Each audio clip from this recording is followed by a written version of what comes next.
failed. But I haven't. We have Dr. Schenker, we have the antidote, and most importantly, we have the names of your intended victims. You still have to deliver the list. Which I shall, just as I shall deliver you to prison where you can accustom yourself to a slightly less opulent lifestyle. Ah, what a sweet fantasy. But it's not meant to be, I'm afraid. Know this, little girl. Harm does not die with me. I think you'll survive your wounds. It's not my wounds you should be worried about. Pardon me. I've got to get everybody off the streets. Tak, i mamy kolejną czasówkę. Właściwie finalną czasówkę, powiedziałbym.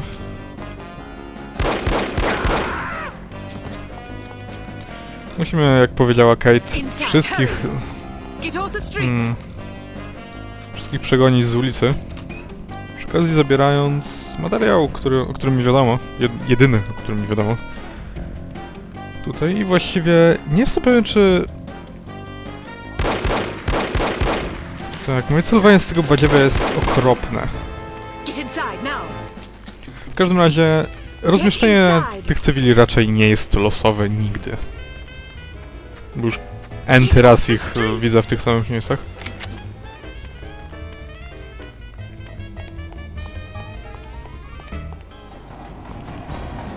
Okej, pamiętam, że raz mi to się zabugowało i... zupełnie nie wiedziałem, że te drzwi mogą być otwarte. I tak, pewnie... materiał wywiadowczy znajduje się gdzieś tam, jednak jak widzicie, nie mam za dużo czasu. I mamy kolejnego pana, jednak możemy skorzystać z tarasów jako prymitywnych osłon na prymitywnych ludzi, którzy nie potrafią wychylić się i strzelić do nas. Tak, dziwny taniec baronowy dobiega końca. Papa.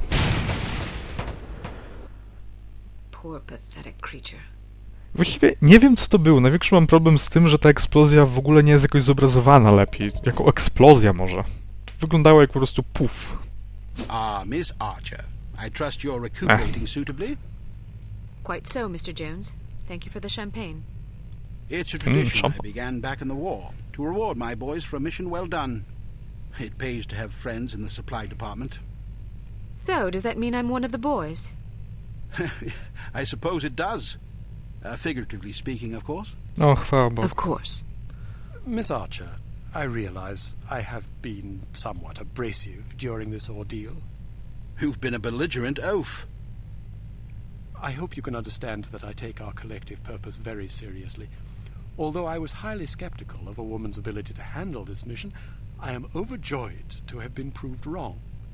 You have gone above and beyond the call of duty in this matter, for which we are all indebted to you. I wish we could offer you a proper vacation, but until Unity is full strength again, I'm afraid we can't afford to let you rest.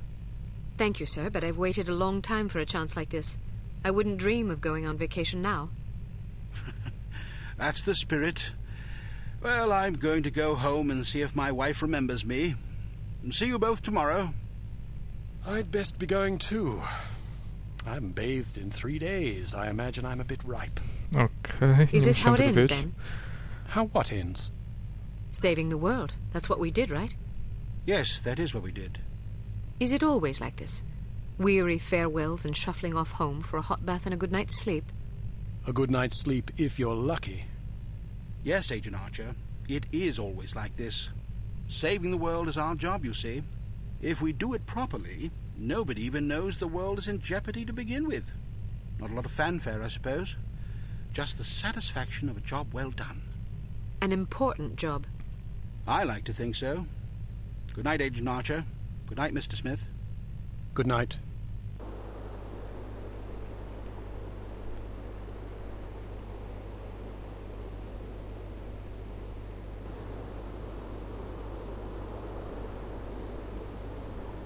You were right.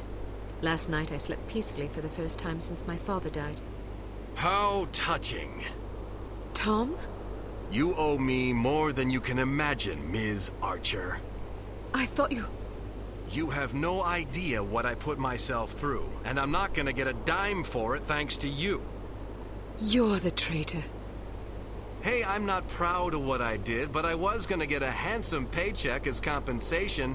A very handsome paycheck. Unfortunately, you had to go and blow up my benefactor. Money? You betrayed the entire free world for money? Ah, spare me the self-righteousness. Everybody has a price. Even you. You don't know anything about me. Maybe not, but I've been in this business long enough to see what people are capable of. Anybody can talk about honor and patriotism, but those are just pretty words. When the money's on the table, the right amount of money, you'd be surprised how quickly you can change your tune. Do you honestly believe that? Of course I do. You know what a spy is? It's just some ordinary Joe who's willing to risk his life to sell out his country for a few measly bucks. We rely on these people. That's where most of our information comes from. The difference between them and us, other than our training as operatives, of course, is a price tag. Mine just happened to be about 100 times as much money. And now I get nothing thanks to you. You're forgetting something, Tom. Those spies we recruit aren't patriots, they're cowards. We seek out selfish, hateful little people who place themselves above everyone else.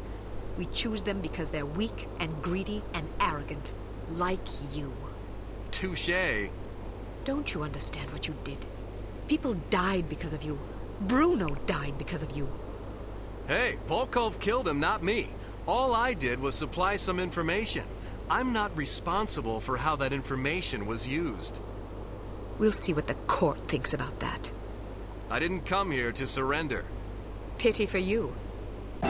W porządku, teraz musimy bić się z samym Tomem Goodmanem? Właściwie nie bić się, strzelać.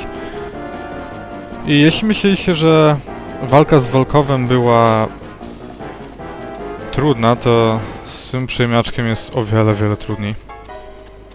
Głównie dlatego, że używa, nie wiem czy to jest pistolet, chyba pistolet, na trującą amunicję, która, zapomniałem nawet powiedzieć o tym, ona także wam obniża celność. To jest chyba w niej najgorsze, przynajmniej jeśli chodzi o tę walkę. Jednak znowu Tom ma ten sam syndrom Volkowa, czyli bieganie między dwoma zasłonami, przez co możecie po prostu siąść i strzelać ile wlezie. No, okazyjnie was trafi. Jak widzicie, te kule... Tak, no już...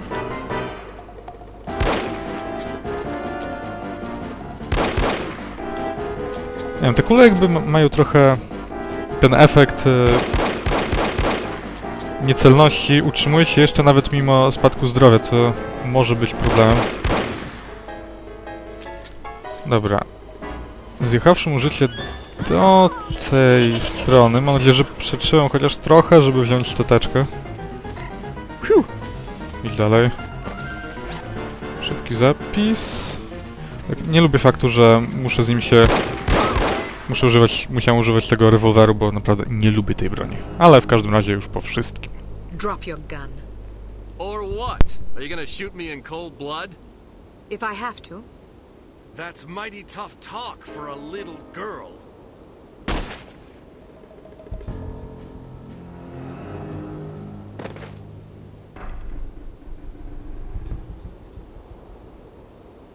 Mr. Smith, what are you doing here? Tending to some unfinished business. Mr. Jones? Are you all right, Miss Archer? Aye. What's going on? There's your traitor. You mean Smithy? How long have you known? I've suspected you for some time. You've only just now confirmed my suspicions. All this time you thought he might be a traitor? Indeed, but I had to be sure. You might have warned Bruno. He did. Bruno. Look out!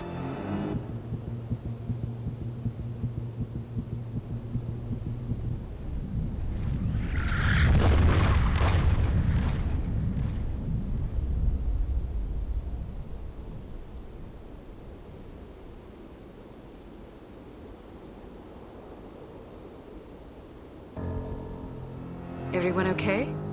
Good shooting, Archer. But what about Tom? Tom Goodman died in Amsterdam. What? But I thought... The man you knew as Tom Goodman was an imposter. His real name was Melvin Blitzney. He's a former vacuum cleaner salesman from Akron, Ohio. I don't understand. It's quite simple. 7 years ago, Mr. Jones took Smithy off the active list due to his increasingly inadequate performance in the field.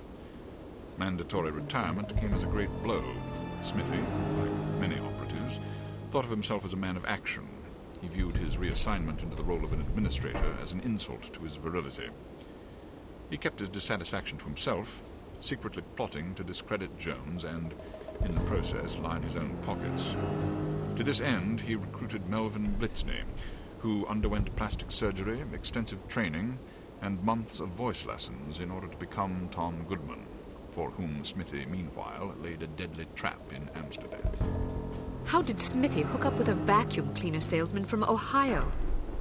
Apparently, they met in a bar in Florida on one of Smithy's last assignments. Anyhow, with Goodman out of the way and no one any the wiser, Smithy launched the next phase of his scheme, which was to nurture a relationship with an up-and-coming terrorist organization. He chose harm. His plan was to create an international incident of staggering proportions and simultaneously cripple Unity so that we would have no choice but to capitulate. Such an unmitigated failure would force Mr. Jones to step down, giving Smithy control of Unity, and also a handsome payoff in a secret bank account in Zurich. But what about Morocco? It was a trap meant to snare us both. Mr. Jones and I agreed that it would serve as a perfect opportunity for me to disappear for a while. You might have warned me, you know. We couldn't risk tipping our hand. You mean you didn't think I could keep a secret? Keeping a secret wasn't enough. Smithy had to believe I was dead, which meant that you had to believe it as well. I'm truly sorry, Cate. Oh, you will be. But there are still some things I don't understand.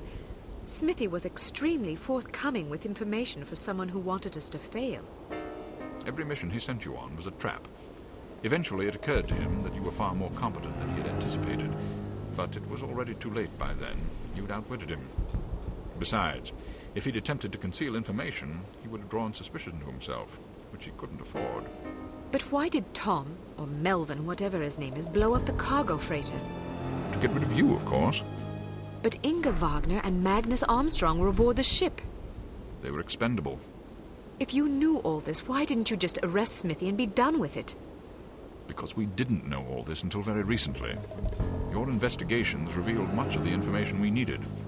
But the final piece of the puzzle fell into place yesterday afternoon, when I found this in Smithy's flat. The puppet? Indeed. Unbelievable. I'm sorry I had to deceive you, Cate. Sorry's not good enough. Do you have any idea how devastated I was?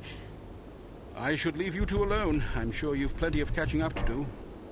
You certainly looked sad. What do you mean? Well, I was watching when you came to pay your respects. You were spying on me?